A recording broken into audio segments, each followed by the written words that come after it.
Untuk slide-nya kelihatan ya? Jelas, Pak. Oke. Oke, langsung saya mulai saja. Bismillahirrahmanirrahim. Assalamualaikum warahmatullahi wabarakatuh. Waalaikumsalam warahmatullahi wabarakatuh. Baik, pada kesempatan ini saya selaku koordinator uji kom di Prodi SI dan MI akan mencoba mensosialisasikan terkait pelaksanaan kegiatan uji kom di Unikom ya, khususnya di Prodi Sistem Informasi dan Manajemen Informatika. Nah, mungkin pertama yang perlu saya jelaskan adalah apa itu uji kom. Jadi uji kom atau uji kompetensi adalah proses penilaian untuk menentukan apakah seseorang telah kompeten atau belum pada suatu unit kompetensi atau pekerjaan tertentu. Nah, yang dimaksud dengan kompeten di sini adalah kemampuan dan kewenangan yang dimiliki oleh seseorang untuk melakukan suatu pekerjaan yang didasari oleh pengetahuan, keterampilan, sikap yang sesuai dengan standar kerja yang ditetapkan. Nah, jadi nanti seseorang itu dinyatakan kompeten atau belum, itu bisa dibuktikan dengan menjalani sertifikasi kompetensi atau sertifikasi profesi. Nah, lalu apa yang dimaksud dengan sertifikasi kompetensi? Nah, sertifikasi kompetensi atau sertifikasi profesi itu merupakan upaya untuk memberikan pengakuan atas kompetensi yang dimiliki seseorang sesuai dengan SKKNI atau Standar Kompetensi Kerja Nasional Indonesia. Nah, nanti yang mengatur terkait SKKNI itu ada organisasinya namanya BNSP atau Badan Nasional Sertifikasi Profesi. Nah, sebetulnya sertifikasi itu nanti di luar sana itu sifatnya wajib karena ada regulasinya. Jadi ada beberapa perundang-undangan atau peraturan menteri yang menjelaskan bahwa yang menyatakan bahwa sertifikasi itu wajib. Contohnya pada Undang-Undang RI Nomor 3 2014 tentang perindustrian, di sana menyatakan bahwa setiap perusahaan itu wajib menggunakan tenaga kerja yang sudah memenuhi SKKNI, artinya sudah melalui tahap sertifikasi. Nah, sedangkan contoh lainnya dalam Peraturan Menteri Kominfo Nomor 24 Tahun 2015, di sana juga menjelaskan terkait pentingnya penerapan SKKNI terhadap profesi-profesi yang kaitannya dengan bidang Kominfo. Jadi ini hanya sebagian contoh beberapa regulasi yang menyatakan bahwa sertifikasi itu wajib, terutama bagi setiap orang yang nantinya akan masuk ke dalam tahap profesional ya, artinya siap bekerja. Nah, lalu tadi sudah saya katakan bahwa yang mengatur SKKNI dan melaksanakan sertifikasi itu adalah BNSP. Jadi BNSP itu adalah lembaga independen yang ditunjuk atau dibentuk oleh pemerintah untuk menjamin mutu kompetensi untuk setiap bidang profesi yang ada di Indonesia. Nah, hal ini sudah diatur dalam Undang-Undang Nomor 13 Tahun 2013 Pasal 18. Nah, nanti pada pelaksanaan tugasnya, BNSP itu dibantu oleh LSP atau Lembaga Sertifikasi Profesi ya. Jadi organisasi yang ditunjuknya adalah oleh pemerintah itu adalah BNSP, tetapi pada saat pelaksanaannya BNSP dibantu oleh LSP atau Lembaga Sertifikasi Profesi untuk melaksanakan kegiatan sertifikasi ya. Nah, di samping kanan itu sudah banyak dasar hukum yang mengatur terkait BNSP dan LSP. Nah, ini beberapa manfaat terkait pentingnya sertifikasi ya. Jadi cukup banyak. Pada intinya manfaat dari sertifikasi ini akan banyak teman-teman dapatkan ketika nanti masuk ke dalam dunia kerja. Jadi kalau misalkan perusahaannya memang betul taat terhadap aturan pemerintah, sebetulnya perusahaan-perusahaan itu wajib mempekerjakan karyawan yang memang sudah bersertifikasi. Nah, salah satu sertifikasi yang diakui secara nasional itu adalah sertifikasi BNSP ya. Jadi intinya manfaat dari sertifikasi BNSP ini supaya kompetensi kita dapat diakui secara profesional dan skala nasional ya. Kurang lebih seperti itu manfaat dari kegiatan Ujikom ini. Nah, selain itu, kegiatan Ujikom ini atau sertifikasi BNSP ini nanti kaitannya dengan SKPI atau Surat Keterangan Pendamping Ijazah. Jadi nanti teman-teman di sini kalau sudah lulus dari Unikom, selain mendapatkan ijazah dan transkrip nilai, itu nanti juga teman-teman akan mendapatkan namanya SKPI. Nah, SKPI adalah surat pernyataan resmi yang dikeluarkan oleh perguruan tinggi yang nanti isinya itu adalah informasi tentang pencapaian akademik atau kualifikasi lulusan. Nah, ini juga sudah diatur dalam Permendikbud nomor 81 tahun 2014. Nah, selain itu di pasal 44 ayat 1 sampai 3 dalam Undang-Undang nomor 12 itu juga dinyatakan bahwa perguruan tinggi itu wajib memberikan sertifikat kompetensi. Dalam hal ini adalah kaitannya dengan SKPI. Jadi memang alasannya kenapa Unikom mengadakan Ujikom itu kaitannya dengan ini, kaitannya dengan regulasi ini, bahwa setiap perguruan tinggi itu diwajibkan mengeluarkan sertifikat kompetensi dalam bentuk SKPI ya. Nah, nanti ada beberapa manfaat dari SKPI. Itu kalau kita lihat di sini, yang pertama nanti SKPI ini adalah sebagai dokumen tambahan yang menyatakan kemampuan kerja, penguasaan pengetahuan, dan sikap atau moral seorang lulusan yang lebih mudah dimengerti oleh pihak pengguna, baik dalam negeri maupun luar negeri. Karena nanti SKPI itu isinya bentuknya itu deskriptif ya, beda dengan ijazah atau transkrip nilai. Kalau di ijazah dan transkrip nilai itu kan pihak-pihak yang awam atau pihak-pihak perusahaan itu hanya bisa melihat bahwa seseorang ini lulus dari prodi mana. Lalu kalaupun perusahaan melihat transkrip nilai, mereka belum tentu bisa menerjemahkannya, kompetensi apa yang dimiliki oleh lulusan ini.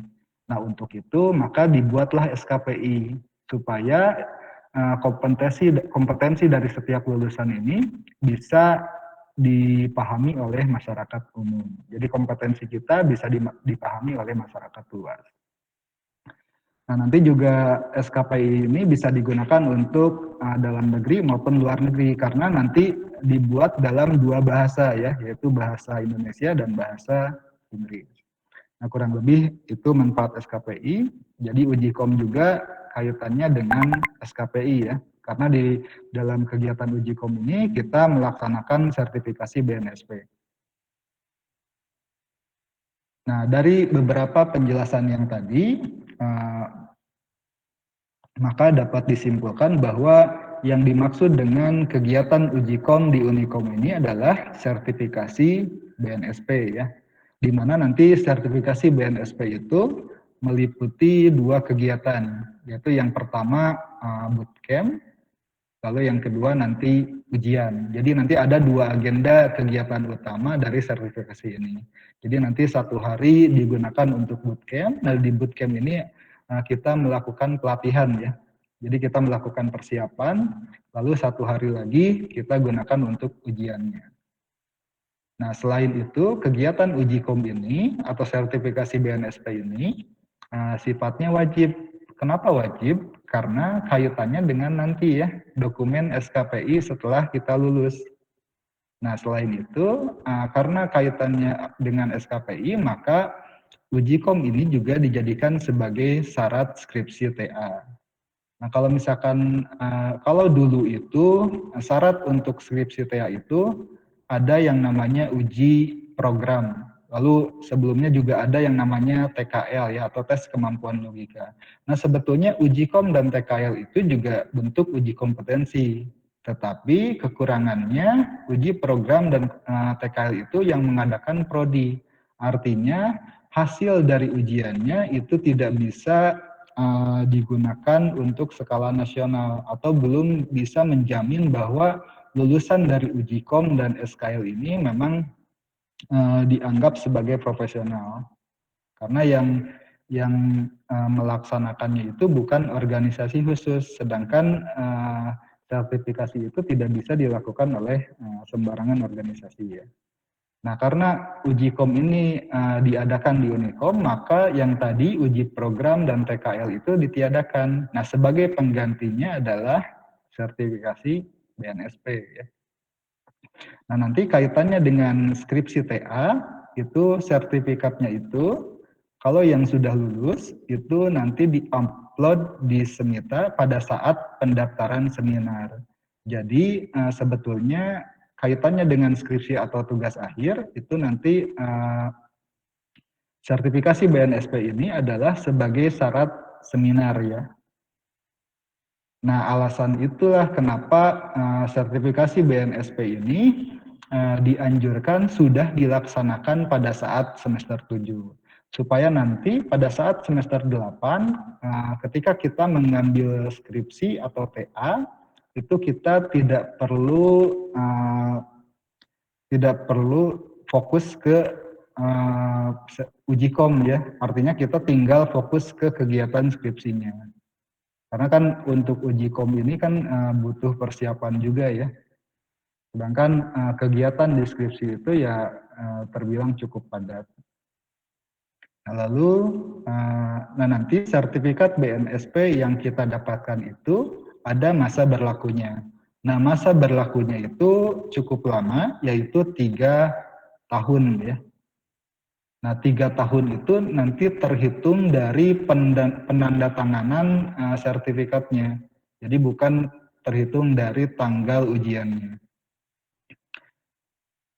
Nah, meskipun sertifikasi BNSP ini difasilitasi oleh Prodi atau diadakan di Prodi, tetapi tidak menutup kemungkinan sertifikasi ini juga bisa dilakukan oleh teman-teman di sini di luar kampus ya.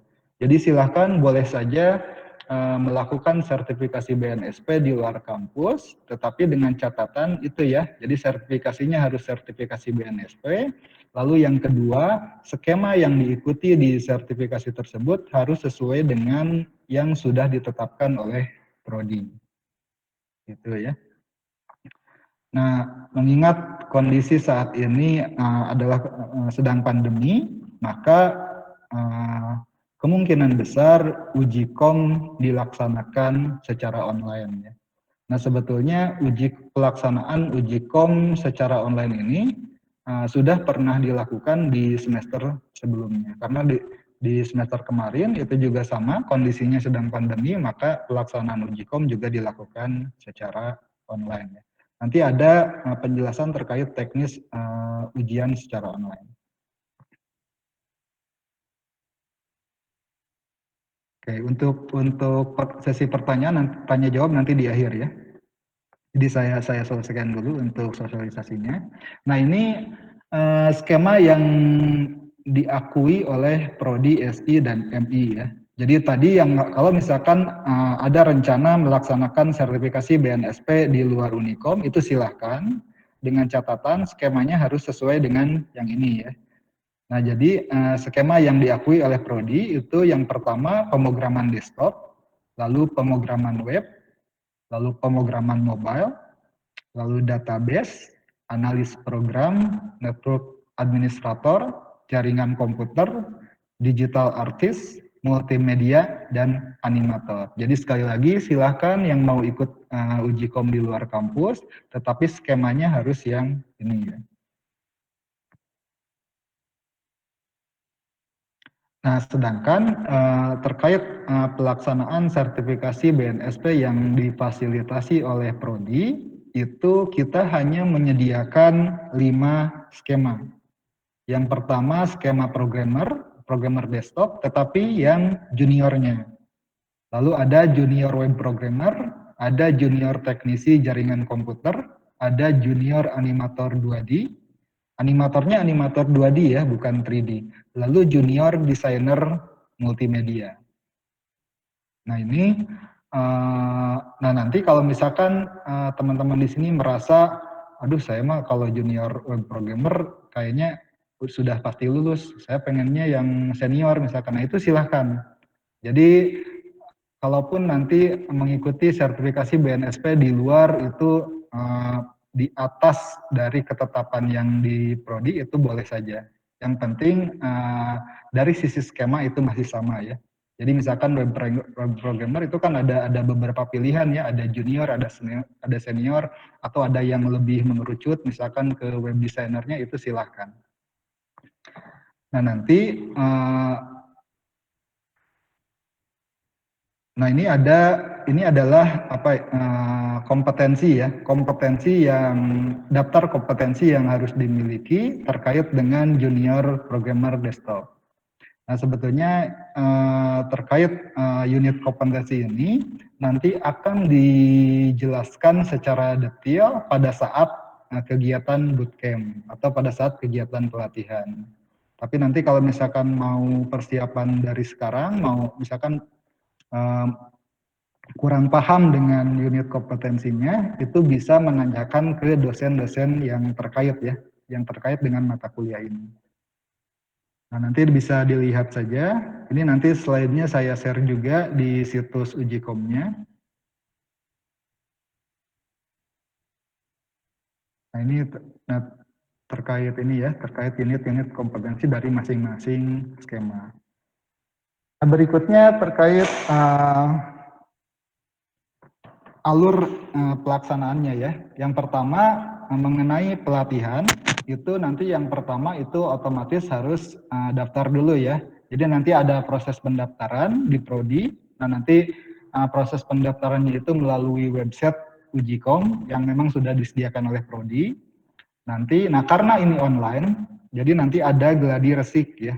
Di mana di kegiatan gladi resik ini intinya kita persiapan hardware, software, dan asesmen kualitas jaringan internet untuk setiap mahasiswa. Nah selain itu juga nanti setelah gladi resik itu ada tahapan pelatihannya atau bootcampnya. Nah untuk bootcampnya itu nanti diatur oleh LSP ya. Jadi sebetulnya Prodi itu hanya memfasilitasi saja. Jadi hanya menyediakan proses pendaftaran. Nah nanti kegiatan-kegiatan seterusnya itu diambil oleh LSP, termasuk dari gladi resik sampai ke pelatihannya. Nah, nanti pelatihannya itu kemungkinan menggunakan Zoom atau Google Class. Lalu nanti juga ada pendaftaran uji kompetensi di sini lagi oleh LSP ya. Jadi intinya di sini untuk memastikan berkas-berkas yang dimiliki oleh pendaftar sebagai syarat dari sertifikasi BNSP. Jadi nanti ada pengecekan berkas-berkas lagi oleh pihak LSP ya. Nah nanti setelah kegiatan pelatihan selesai, itu nanti hari berikutnya atau beberapa hari berikutnya itu masuk ke ujiannya. Nah nanti di kegiatan ujian sertifikasinya itu ada pembukaan dulu, itu dilakukan oleh pihak LSP. Lalu ada kegiatan uji kompetensinya itu sama dilakukan oleh LSP. Jadi sekali lagi pihak Prodi itu hanya memfasilitasi terkait pendaftarannya saja. Lalu ada nanti proses penilaiannya pun langsung, tetapi hasil dari proses penilaiannya itu atau percetakan sertifikatnya itu kurang lebih nanti bisa ditanyakan ke LSP ya. Apakah di hari yang sama atau hari-hari berikutnya. Kalau kemarin itu untuk sertifikat itu tidak langsung di hari yang sama dengan ujiannya. Tetapi kalau kemarin itu tidak salah 1 minggu sampai 2 minggu baru hasilnya bisa dikeluarkan. Nah, nanti juga Prodi juga ikut membantu untuk penyampaian informasi hasil sertifikasinya.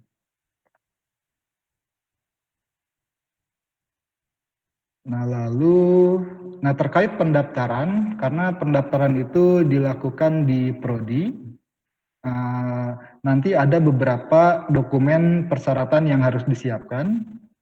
Yang pertama adalah CV lengkap. Nah, ini tidak ada format bakunya ya. Jadi silakan buat CV selengkap mungkin. Lalu yang kedua yang perlu disiapkan adalah scan iktp atau scan KTP, lalu pas foto, ijazah terakhir, sama sertifikat ya. Ijazah terakhir sama sertifikat. Nah, terkait pas foto itu ada aturan backgroundnya ya. Nanti saya pastikan lagi aturan backgroundnya apa. Nah, kebetulan saya lupa itu, kalau tidak salah warnanya merah ya. Tapi nanti saya pastikan lagi untuk background pas fotonya. Jadi dokumen yang harus disiapkan sekali lagi CV lengkap, iktp, pas foto, ijazah terakhir, dan sertifikat ya. Nah, sertifikat di sini adalah sertifikat yang kaitannya dengan skema yang akan dipilih ya. Tetapi ini opsional ya, tidak wajib. Jadi kalaupun tidak ada sertifikat itu tidak masalah. Nah, nanti untuk pendaftarannya dilakukan di situs Ujikom Prodi. Untuk alamat situsnya itu adalah ujikom.is.unikom.ac.id ya. Jadi sekali lagi untuk proses pendaftaran itu dilakukan secara online melalui situs Ujikom Prodi. Nah, nanti juga persyaratan tadi itu nanti juga diupload melalui situs Ujikom dan nanti diverifikasi oleh pihak Prodi ya. Jadi nanti untuk verifikasi dan validasi persyaratannya itu dilakukan 2 kali. Yang pertama dilakukan oleh pihak Prodi, yang kedua dilakukan oleh pihak LSP pada saat kegiatan bootcamp. Nah, terkait pembayaran atau biaya Ujikom ini, jadi Ujikom ini berbayar karena sebetulnya Ujikom ini Prodi itu sekali lagi hanya memfasilitasi, sedangkan untuk proses pelaksanaannya itu hanya bisa dilakukan oleh LSP yang sudah memiliki lisensi dari BNSP ya. Jadi nanti untuk biayanya belum bisa saya umumkan sekarang, saya masih menunggu informasi dari pihak LSP-nya terkait nominal biayanya.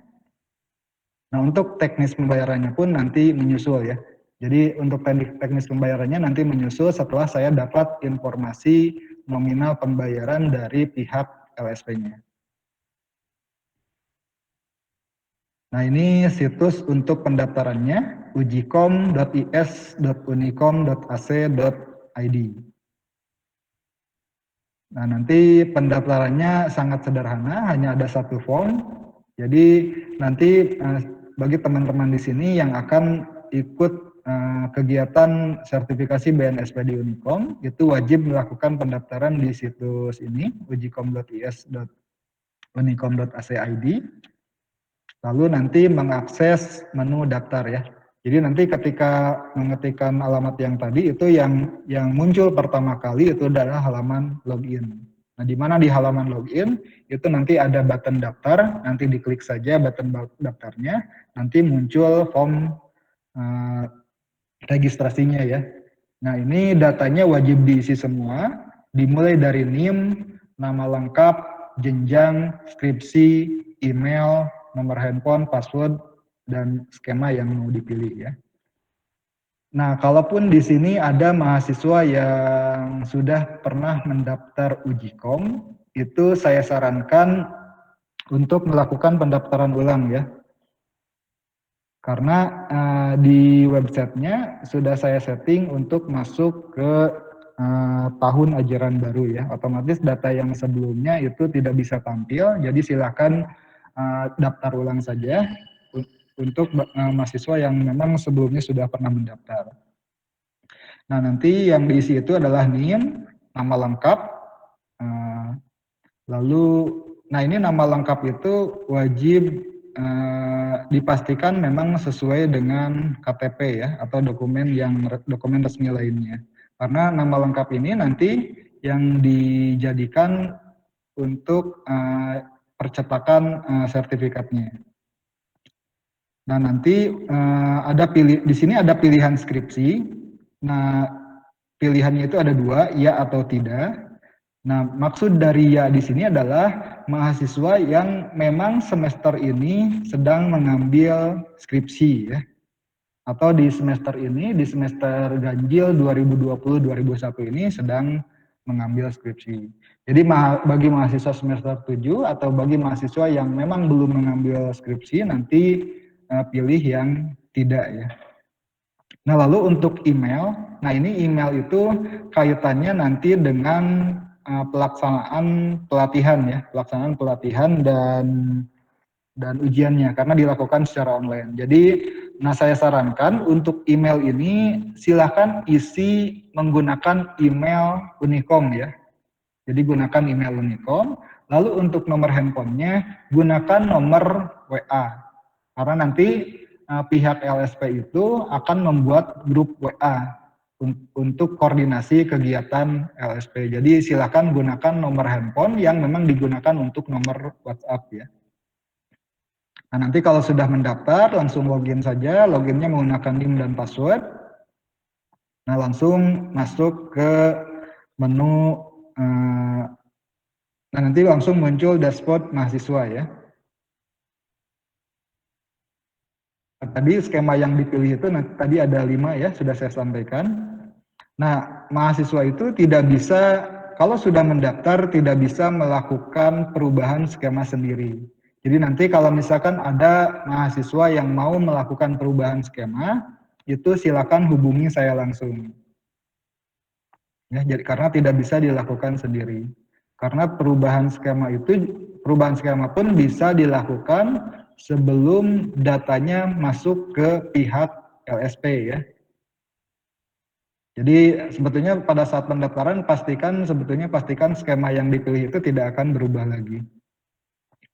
Nah, nanti di menu setelah login itu ada menu persyaratan ya. Nah, nanti silakan akses menu persyaratan untuk upload terkait dokumen-dokumen persyaratannya. Nah, kalau yang diupload di situsnya itu hanya KTP, pas foto, ijazah terakhir, dan sertifikat ya. Nah, terkait CV itu nanti diberikan langsung pada saat kegiatan bootcamp.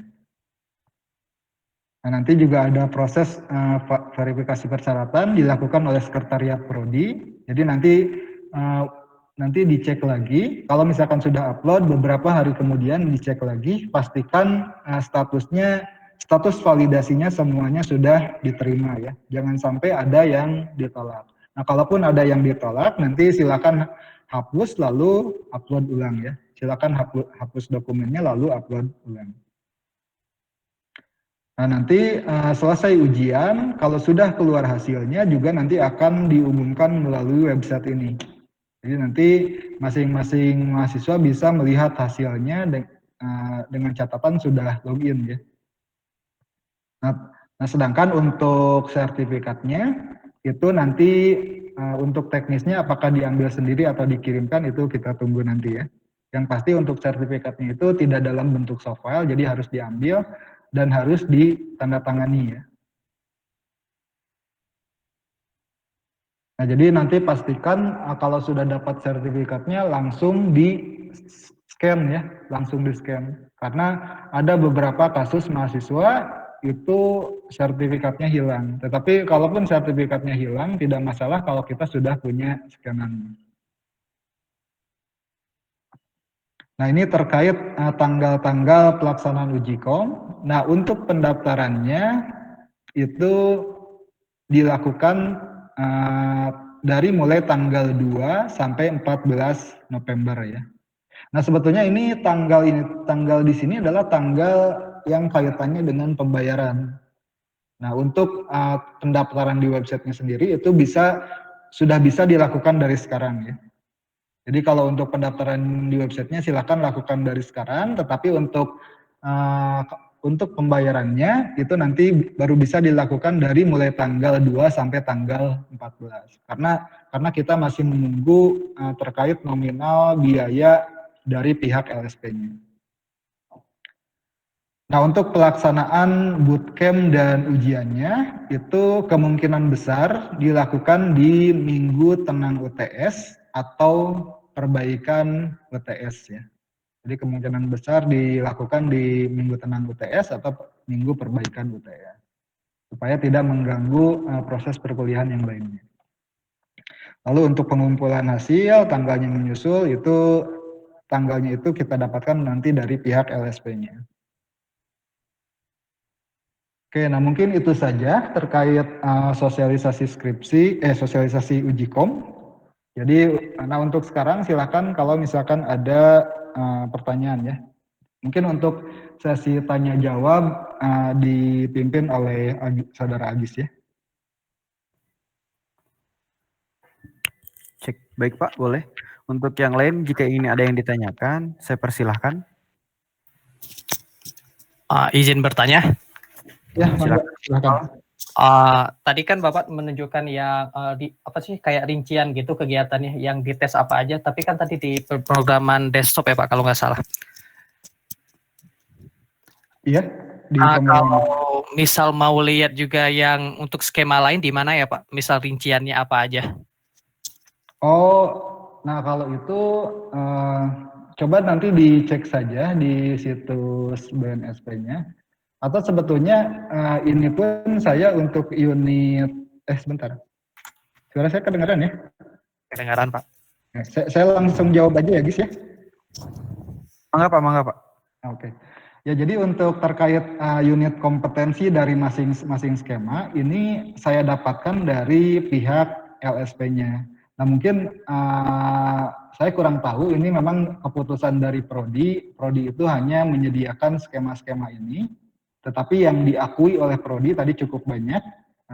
Nah mungkin untuk skema-skema yang lainnya nanti saya coba tanyakan ke pihak LSP-nya. Kalaupun ada nanti saya akan coba share di situs ujikomnya ya.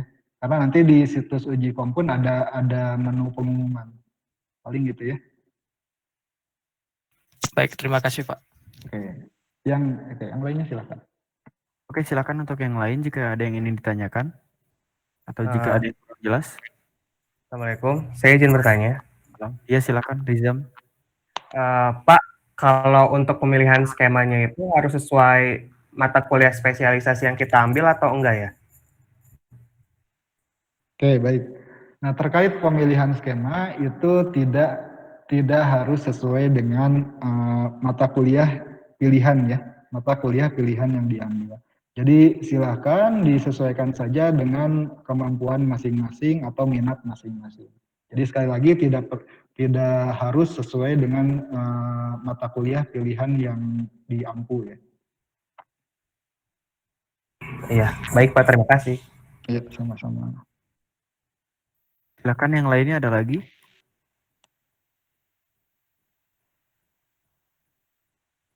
Oke, mungkin langsung dari saya Pak, boleh Pak ya? Ya, silakan Gis. Untuk itu kan dilaksanakan ketika di minggu tenang UTS Pak, di semester 7. Dan juga syarat untuk masuk ke SIMITA. Kalau syarat untuk sidang atau syarat untuk skripsi ya Pak ya? Oke, nah kaitannya dengan kegiatan skripsi, uji kom ini karena dijadikan sebagai pengganti tadi ya, pengganti UP sama PKL, dan pengganti seminar nasional dan internasional, uji kom ini dijadikan sebagai syarat seminar ya. Jadi diupload di SIMITA pada saat kita sudah menjalani skripsi, lalu akan masuk ke tahapan seminar skripsi. Gitu ya. Iya Pak. Nah, lalu untuk pelaksanaannya pun kita lihat nanti, karena sebetulnya aturan pelaksanaan itu biasanya dilakukan ketentuan pelaksanaan itu dilakukan di minggu tenang dan minggu perbaikan UTS, karena kalau dulu itu kondisinya lab itu kan baru kosong di minggu tenang atau minggu perbaikan UTS ya. Nah, karena sekarang kan perkuliahan itu dilakukan secara online, jadi bisa jadi nanti waktunya tidak di minggu tenang atau minggu perbaikan UTS. Nah, kalaupun nanti waktunya bentrok dengan perkuliahan, itu sudah dapat dipastikan bahwa nanti ada kompensasi dari setiap dosen pengampu, karena ini kaitannya dengan kegiatan prodi ya.